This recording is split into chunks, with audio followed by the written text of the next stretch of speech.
Pokemon is a game about friendship, adventure, strategy, and a little bit of luck. But what if you crank down all of these previous factors except for luck? This would basically turn your entire Pokemon experience into a casino. However, the Pokemon Company clearly doesn't like that after the removal of the game corner back in Generation 5. So fellow YouTuber and ROM hacker Chris Pichet probably ended up losing a bet because he decided to take the game corner and stretched out its base mechanics to nearly everything in the Hoenn region, which is how the ROM hack Pokemon All-In was born. In this universe, Pokeballs don't even exist anymore. You want a Pokemon, you better spin a gacha machine and pray to RNG Jesus that you get something good. And if you don't, well, I guess you're rocking that Magikarp on your team now, buddy. But that's just scratching the surface. Pokemarts are also fully gone. They've all been replaced by their very own casinos, where you can trade in your prize money for some useful items like evolutionary stones and medicine, but also rare candies because experience doesn't exist anymore. These are now the only way you can level up your team, so you better get good at beating the odds. Otherwise, you'll be living under the cycling road bridge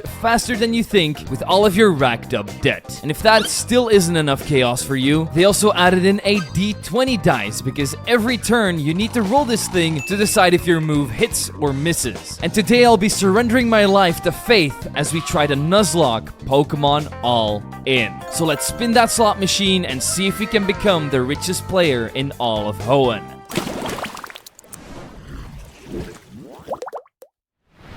As we jump into this casino emulator, I decide to make it even more chaotic by randomizing all of my encounters with trainers and wild Pokemon. Plus, we also turn in the built-in Nuzlocke mode so that when a Pokemon dies, it can never be revived. Plus, we're also not going to allow ourselves to use any items in battle. From there on out, we flip a coin that determines if our shiny and Pokerus odds are going to be boosted, but we call it wrong, so this buff is already not going to be in our game.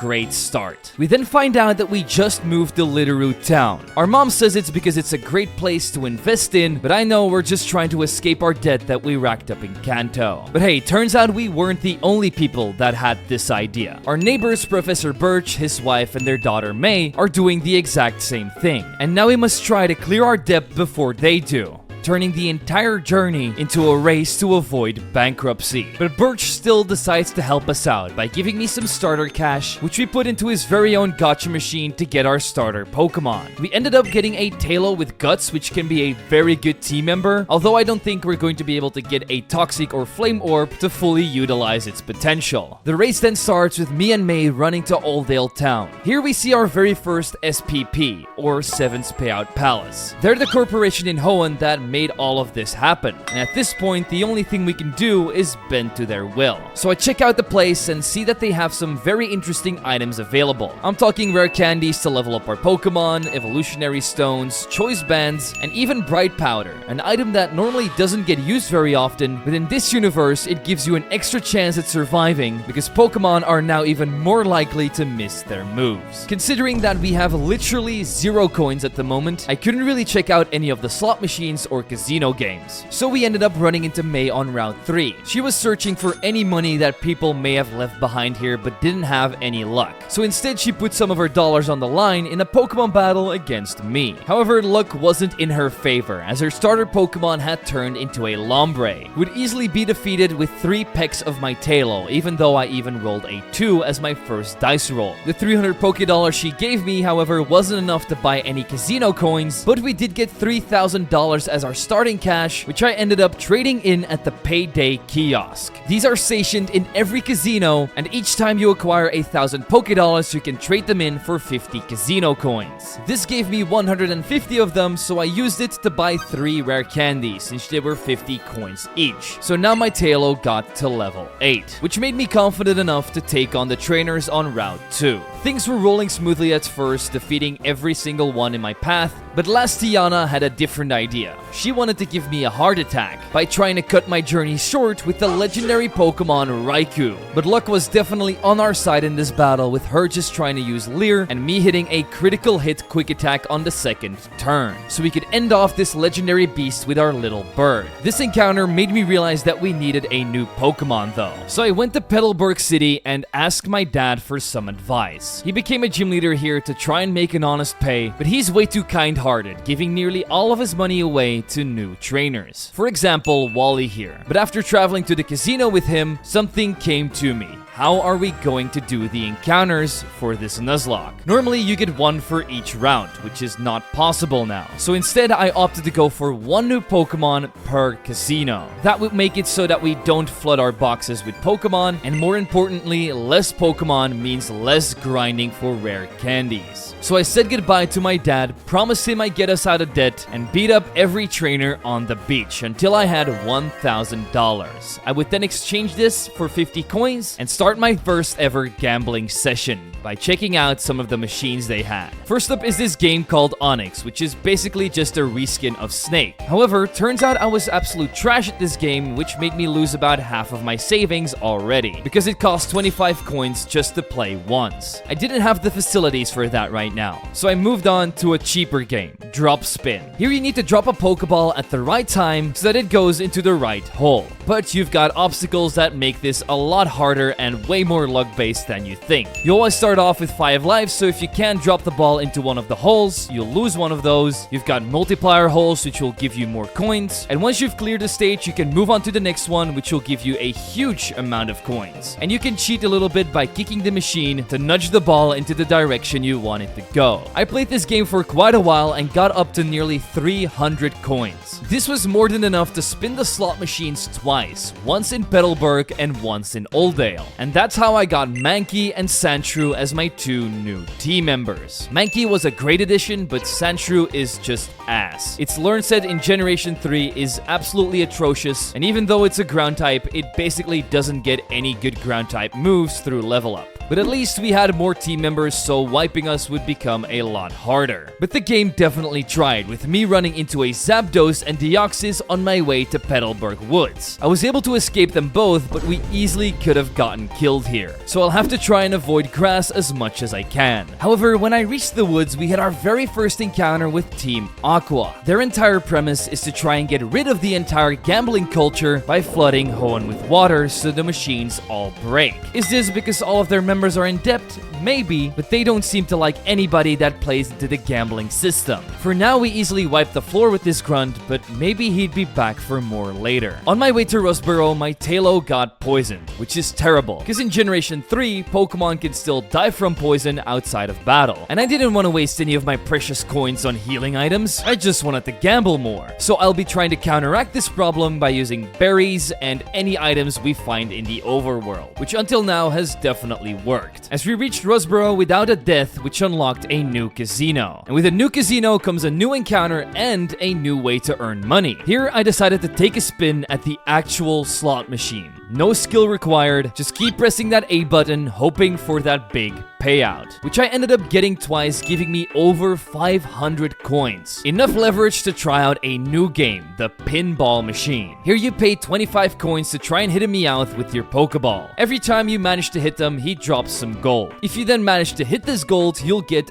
3 coins. The goal is basically to let this Meowth drop as many coins as you can, and when the entire field is scattered with them, you need to try and combo them together, because each time you hit a golden coin without hitting the Meowth, the multiplier increases. And if you get good at this, you can easily triple your money each time you play. But for now, I would leave this alone, spin the gacha machine to get myself a Smoochum, and went out to explore the rest of Rustboro. And I ended up finding the lair of Severn Scorp. Normally, you can enter this place from the side to enter the black market, where you can do stuff like sell your own Pokemon for money, but I was incredibly stupid and never realized you could do that. So I was never able to commit the cardinal sin that was selling my own Pokemon. I also tried to cheer up somebody's kid with some very interesting sentences, but that didn't end up working. So instead, I went to the trainer school and picked up the Quick Claw to add speed RNG to my battles as well. Now, there was one last thing that caught my eye in Rustboro. This house with boarded up windows. This was a very eerie place where most people show up when they've got something to lose or when they don't have a choice anymore. Turns out the big boss here is a loan shark. Somebody that will loan you some money but expects you to pay it back with interest. Because I'm a 10-year-old, I basically don't see the danger in this and take his 1,500 coin deal without hesitation. Let's hope this doesn't come back to bite me in the future. With my newfound riches, I headed back to the casino and spent it all on rare candies. But this is where I noticed that rare candies were going up in price each time I bought a new one. This is what they call inflation, and it's terrible, because in the end, they cap out at 500 coins each. This made grinding up Pokemon incredibly tedious, but it's what I signed up for, so we'll have to bite the bullet. After spending all of my loaned money, I headed back outside and got greeted by two of the loan shark's goons. They demand 30,225 Pokédollars. Yeah, we definitely don't have that. So from now on, they will take all the money we have until we pay that back, and each time we encounter them, this price will go up. But I found an easy solution to counteract this. Every time you enter a casino, you just spend all of your money, because they can't take what you don't have. Meaning I basically just got 1,500 coins for free. Now let's move to the first of the corrupted gym leaders in Hoenn,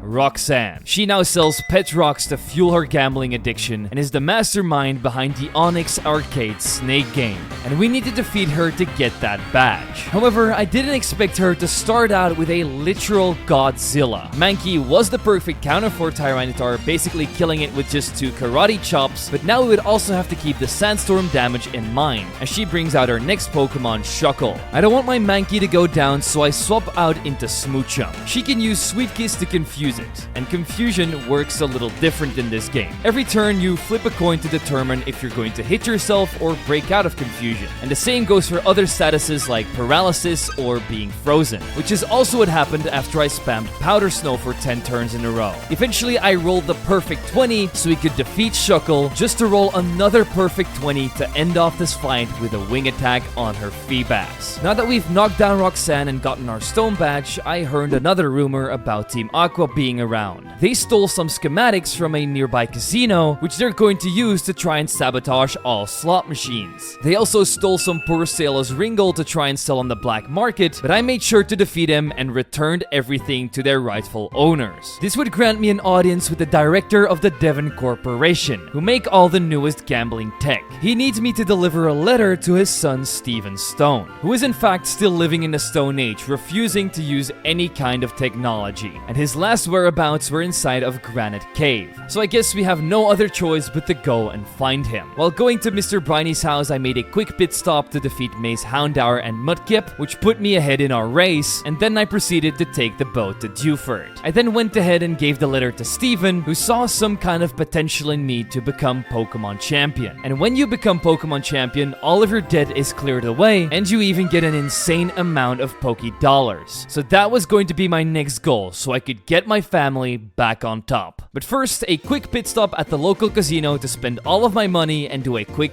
gacha spin. This time we got Shelder. On its own, an absolutely terrible Pokemon, but they sell water stones for 2,000 coins, which could already give me a fully evolved Cloyster this early on. But 2,000 coins was a lot of money, and Cloyster didn't learn a lot of moves, so I decided to put it off until I unlocked better games to play. Instead, I went over to Slateport to defeat every single trainer on the beach to steal their money, including a little girl and her jump-scaring Deoxys, and then went to the Slateport Museum, where we had to pay the big, whopping entrance fee of 50 Poké-Dollars so I could get the HM for Thief, which you can, by the way, use to steal trainers' items and sell them on the black market, plus defeated 2 grunts who hosted a Hypno and a Scyther that we defeated with the power of paralysis and critical hit luck. This would also be the moment where we meet their boss, Archie, who told me to stay out of his affairs, otherwise he'd rig all the casinos against me. I'm pretty sure that's already the case since the house always wins, but in the back of my mind I knew he was full of rubbish since he's been living on the streets himself. Plus, he's also been banned from every casino in the region. They would storm out and I would make my way to Route 119 to defeat every single trainer. We had a little bit of difficulty with a fisherman that hosted a Moltres and a Jinx, but with the power of the slot machine, we managed to overpower him. And now you may think, what does he mean with the power of a slot machine? Well, after each turn, you or your opponent has a chance to get a slot roll. This has a couple of different effects. This consists of statuses, boosting your own stats, healing up your own Pokemon, or even dropping extra prize money. At this point, I'm just surprised to see that the run button doesn't have like a coin flip to see if you can run away or not, because the gambling element is popping up nearly everywhere. In other news, I also took on the Trick House for some extra money, and then I spent all of this cash on a gacha spin in Slateport City that rewarded me with a Swinub, another shockingly bad ground type. They also had a couple of new games here for me to try out, starting off with Flutter Free, which brought back a lot of bad Flappy Bird memories. You know, that mobile game that took the world by storm back in the early 2010s, where you had to tap the screen in order to fly through pipes. Back then, people were literally putting their phone on fire because they lost their best run, and I wasn't going to do that with my PC. So I left it alone and moved on to the roulette table. Here a ball would roll and land on a certain Pokemon. If you bet on that Pokemon, then your wager could be returned by 12 times the amount, which really isn't that much because you can't really wager all that much money. And it's also totally luck-based, so another game I wouldn't be playing a lot of.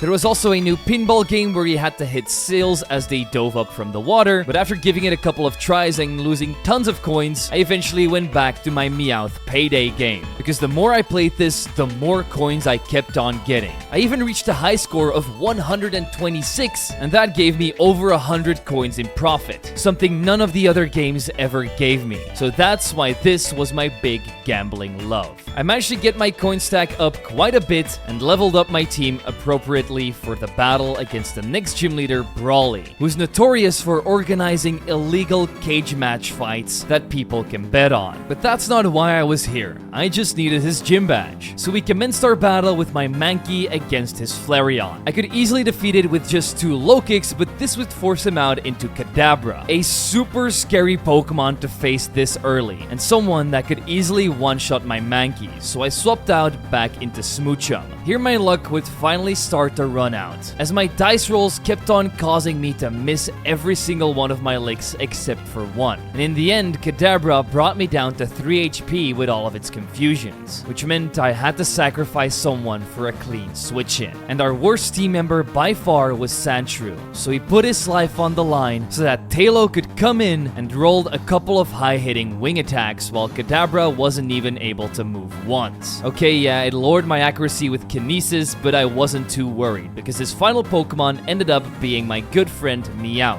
He isn't too happy that we've been hitting him with a ball for the last 2 hours, and showed that by nearly taking out my Mankey with his scratches and even poisoning it with one of his roulette rolls. We did some decent damage with a Karate Chop so that Shelter could come in and finish this fight with one last Aurora Beam, which meant we had won ourselves the Knuckle Badge. I then said goodbye to Sandshrew by putting him in the dead box and proceeded to get my cash up by playing more Meowth Payday, even hitting a new record of 150 coins, which I dare you to break. This prepared most of my team for the fight against May on round 120, which is where she would try to win some extra money from me. I protected myself with Mankey, however, and used Karate Chop, which ended up KOing her Apom. With the power of Tailo's wing attack and Smoochum's Powder Snow, Execute would also fall. Her Coughing would then try its best to finish off my Shelter by poisoning it with poison gas, but a critical hit Aurora Beam managed to get me out of that too. She didn't have any money to pay me for this battle, so instead she gave me an item finder, which you can always use to make more money by selling the items you find with it. After this, our next few battles would be incredibly scary as we faced a Ho-Oh,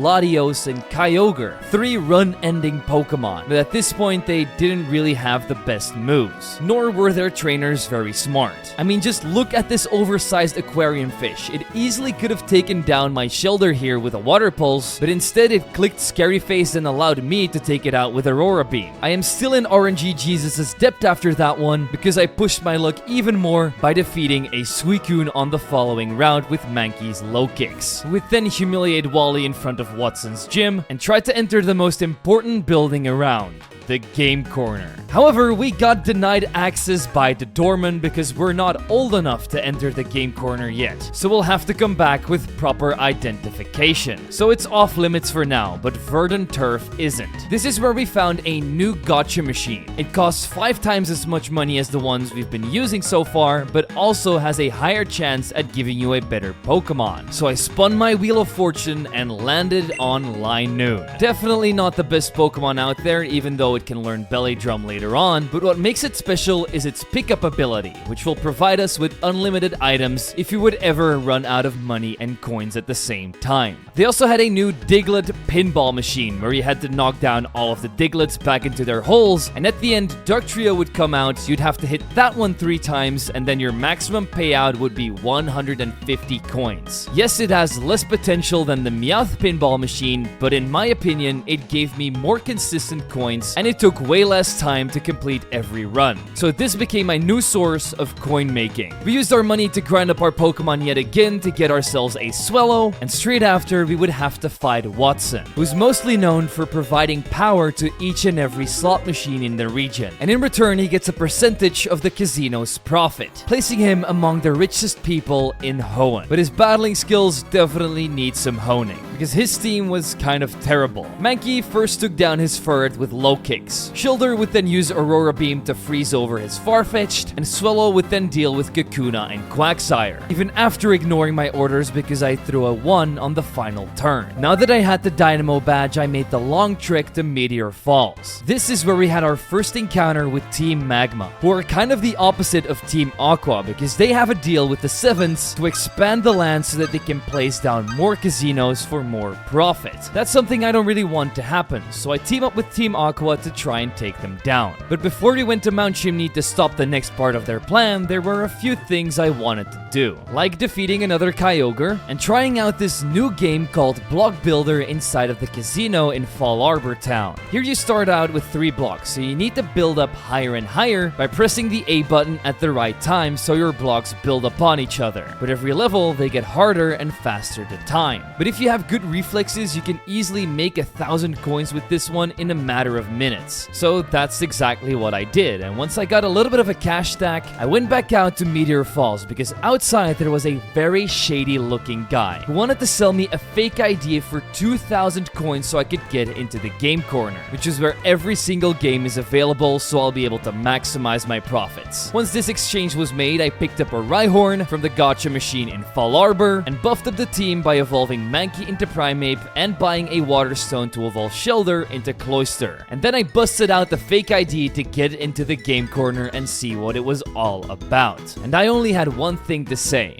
This place is awesome. They had an extra shop where you could exchange your coins for TMs, 2 new gacha machines that cost 1,000 and 5,000 points respectively to spin, but of course your chance at a better Pokemon would also be way higher. They had a cafe in case you got hungry in between gambling sessions, a Voltorb flip table, horse betting where you needed to bet your money on Ponytas or Rapidashes with different names, conditions, and payouts. But this was straight up luck, so I didn't really spend too much time here. I found Haunted Pinball to be way better. This is indeed the best pinball machine where you need to defeat Ghastlies and Haunters until you eventually reach the big end boss Gengar. And once he's defeated, you'll be rewarded with a profit of 150 coins each time. And believe me, it's pretty easy to do, so the coins can rack up. But the game that made me lose all my marbles was Blackjack. Here you're not limited to anything. You can bet your entire cash stack against the dealer. And if you end up winning, it gets doubled. And if you lose, well, you lose everything you put in. So it's a high stakes game where you can win it all or lose it all. And it's the one I'm going to use from now on to make most of my money. If you don't know how Blackjack works, you basically need to get 21 with the cards you're dealt with. But if you go above 21, you're dead. You can always stand on your score when you think you're at a right point, like 18 or 19. And then you just hope that the dealer goes over 21 himself, so you win the entire thing. And I got super lucky in my first couple of plays, which ended up giving me over 5k coins to spend on the highest tier of gacha machine, which ended up giving me a Flareon, a fire type that can definitely come in handy, but it's not the best fire type we could have gotten, since it's a physical attacker and all fire type moves in Generation 3 are special. Oh, and Flareon also has a really bad level up moveset, so we'll have to try and make it better with TM.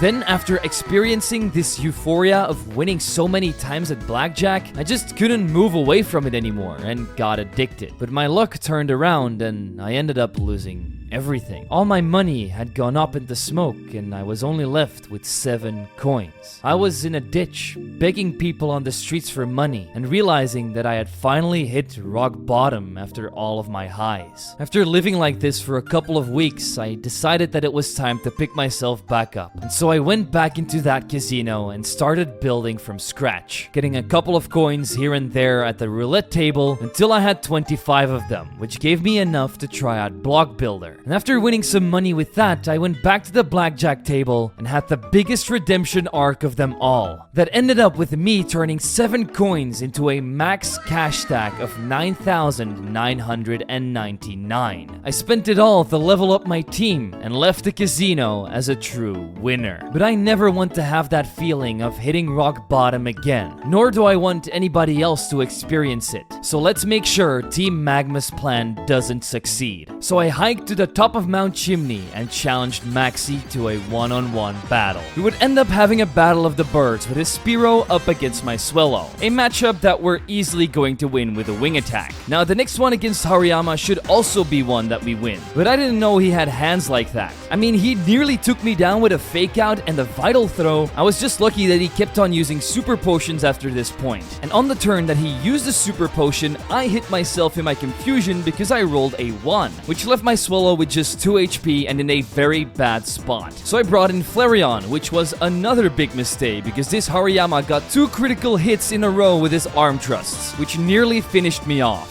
I started to run out of options quickly, and sometimes you just have to approach a fist fight with your fists. So I sent out Primeape, tanked a Vital Throw, rolled the dice, and was hoping that I would just not miss my next attack. And lo and behold, my low kick connected, and we would be down to Maxi's last Pokemon, Umbreon, who was easy pickings for my angry monkey. This scared off Team Magma's plans for now, but I'm sure this won't be the last we see of them. I proceeded to hike down Mount Chimney, straight into the relaxing hot tubs of Lava Ridge Town. But I couldn't relax for long. My gambling thoughts took over, and I spun that machine for my next Pokemon, Clefairy. Absolutely not the greatest encounter, but when it evolves into Clefable, it can at least take a couple of hits. But there was also another important person inside of this town. Flannery, the creator behind all of the Rapidash and Ponyta races that the casino holds. And if you have a good connection to her, she can easily rig the odds in your favor. But we're not here for that. We're going to earn our money fair and square by defeating her and grabbing that Heat Badge. But her first Pokemon, Registeel, immediately had me scared because if you don't know, Reggies love to blow up. So I needed to take it out fast before he could do so. First I tried to melt it down with Flareon's Embers, but that really didn't end up working out. And among the many turns that had passed, she already set up with a ton of curses, meaning that no matter what came in, it was probably going to one-shot it. So I went to the Primeape hoping that my low kicks could somehow break its legs. I hit the first low kick and nearly took down Registeel, but Flannery decided to heal it up with a Hyper Potion. From here on out, things just went south. My RNG just gave up on me, and 2 of my 3 low kicks ended up missing, and Registeel finally decided to explode, taking down arguably our best Pokemon, Primeape. But we couldn't give up.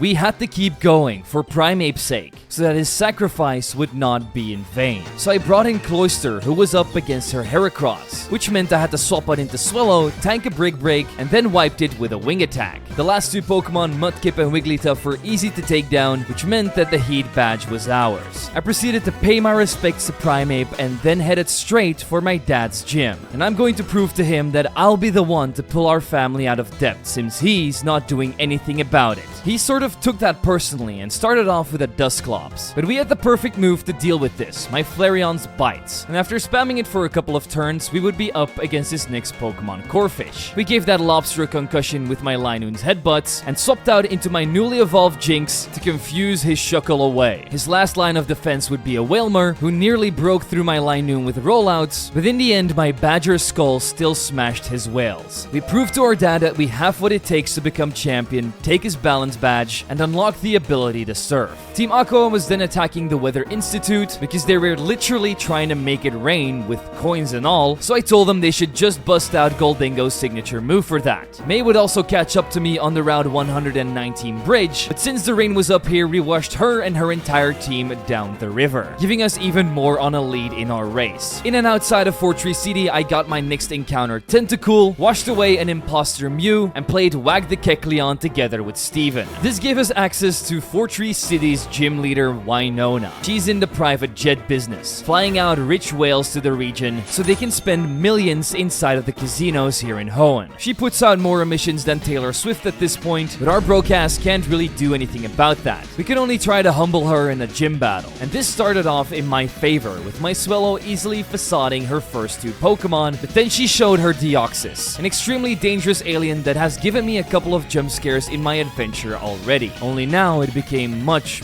worse than just a jump scare. I thought my Swellow could easily tank a hit from this Deoxys, and it probably would have been able to if its Psychic didn't crit me. And that's how we had to say goodbye to our beloved starter Pokemon that carried us through so much. But we had a strong foundation in the team now. Swellow might have done the hard work at the start, but it was time for her to hand over the reins to the rest of my team members. I then brought in Flareon to hit an overheat, and this did just over half of its HP. However, because of the special attack drop, I swapped out into Jinx on the following turn. Winona had the same idea and brought out her Marshtomp. We traded blows with Ice Beam and Mud Shot, which lowered my speed. But this Mudfish isn't really known for being fast, so I still thought Jinx would outspeed. That absolutely wasn't the case, and a takedown brought me down to 2 HP. If she would have gotten a little bit of a higher roll, Jinx would also just be dead here. Another really reckless play on my part, but at least it paid off because Marshtomp was wiped off the field. This, however, meant that Deoxys was ready for round 2. I absolutely did not want to lose Jinx, so I swapped out into Lineu, who would sacrifice his life so Flareon could come in safely. But things just kept on getting worse. Deoxys rolled a slot machine, which ended up healing 50% of his HP. So all the damage we did last time was basically nullified. I did get a little lucky with Deoxys missing his next Psychic, and me getting 2 critical hits with Bite that finally saw me defeating this alien, all because she clicked knockoff once instead of Psychic. We would then burn away her final Pokemon Shroomish and leave this gym with the Feather Badge, but also 2 lost team members. So I rebuilt the team and went to Lilycove City where we would fight May. Little did I know that this was going to be a turning point in her life. She's going to let this battle decide her future. If she wins, her dream of becoming Pokemon champion will continue, but if she loses, she gives up on the race and will go back to working in her father's lab. I felt a little bad after hearing all of this, but I wasn't going to go easy on her because I had my own goals to complete.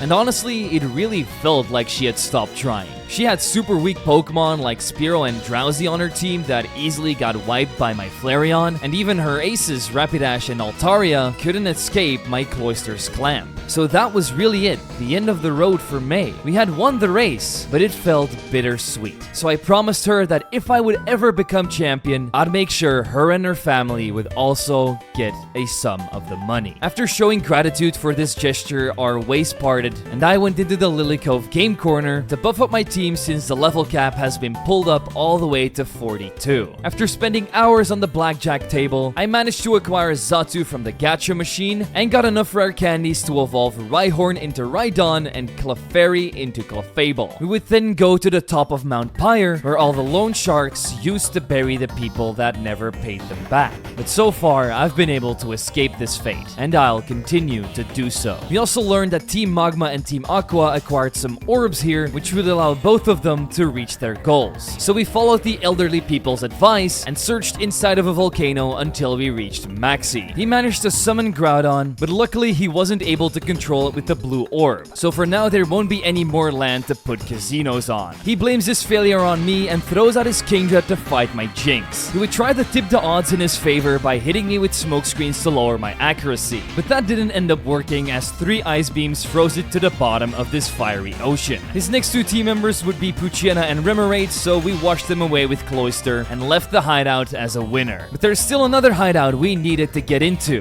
the Team Aqua one, because they suspiciously stole a submarine from Slateport City. After teleporting around for a bit, we would find their harbor and be up against admin Matt. He must have been pulling the lever of those slot machines quite a lot, because he's got got incredibly big arms. I'm lucky my Pokemon do the talking and not my muscles, because this guy would destroy me. He would only have a Lapras and a War Turtle, so I used my Jinx's Confusions to take down the turtle, and he then sealed his own fate by using Perishong on Lapras. That might have ended our battle, but they were still able to escape with the submarine. I knew we'd be able to find them eventually, so I headed to Muzdeep instead. I make my usual visits to the blackjack table and gacha machine, and this time I got a useless Chimecho that never left my box. Because we already have 2 psychic types, Jinx and Xatu, so I don't need a third. There wasn't a lot else I could do, so I went straight to Tate and Liza's gym for their notorious double battle. These 2 twins are also known for making people addicted to gambling by manipulating their minds with psychic energy. But we're wearing our tinfoil hats, so that won't be the case with me.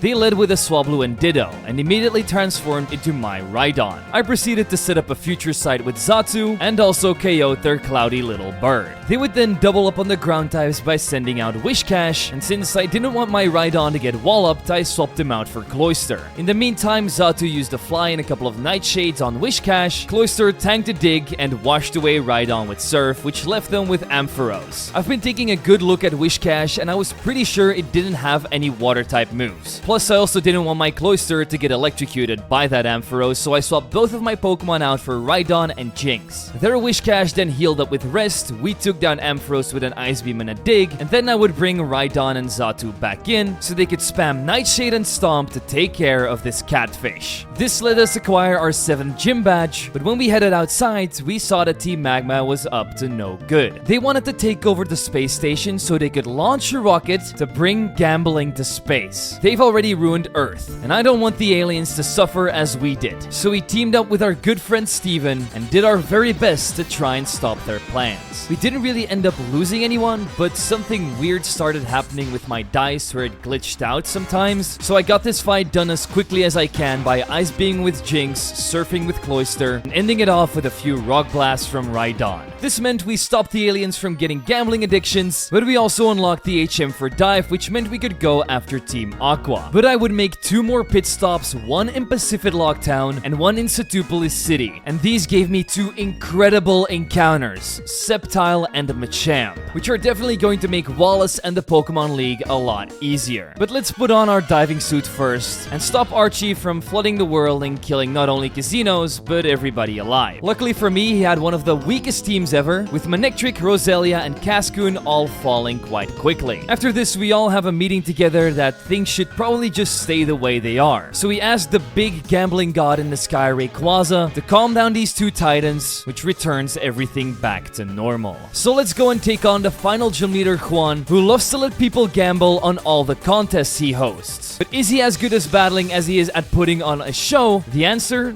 No. He started out with 2 rock types, Armaldo and Rhydon. Both could clearly not swim, so Cloyster drowned them. I'd swap out into Flareon to knock take a Giga Drain from Beautifly, and then proceeded to blast it with Overheat. The 2 remaining team members were Horsey and Shuppet, and both of them got cut into a million pieces with Sceptile's Leaf Blades. That's number Juan defeated, so let's grab our badge and head to Victory Road to battle Wally. He still hasn't forgotten that humiliating defeat in Marvel City and has managed to gamble his way up to the top. But I'm here to knock him back down. He had a terrible team with Seedot, Masquerain, and Tyroke all getting overpowered by my Jinx. A lucky slot machine roll would then paralyze his next Pokemon Swalot so that my Rhydon could just use 1 Earthquake to take care of it. His last wall of defense, Slowking, would also get slashed up by my Sceptile's Leaf Blades, and from there on out we could move on to the Pokemon League. This is where everything could change. Are we going to fulfill our destiny and help out our family in May? Or are we forever going to be victims to the gambling system? For one last stroke of luck, I spinned the machine to get a useless Ditto, which meant I needed to start crafting my perfect team.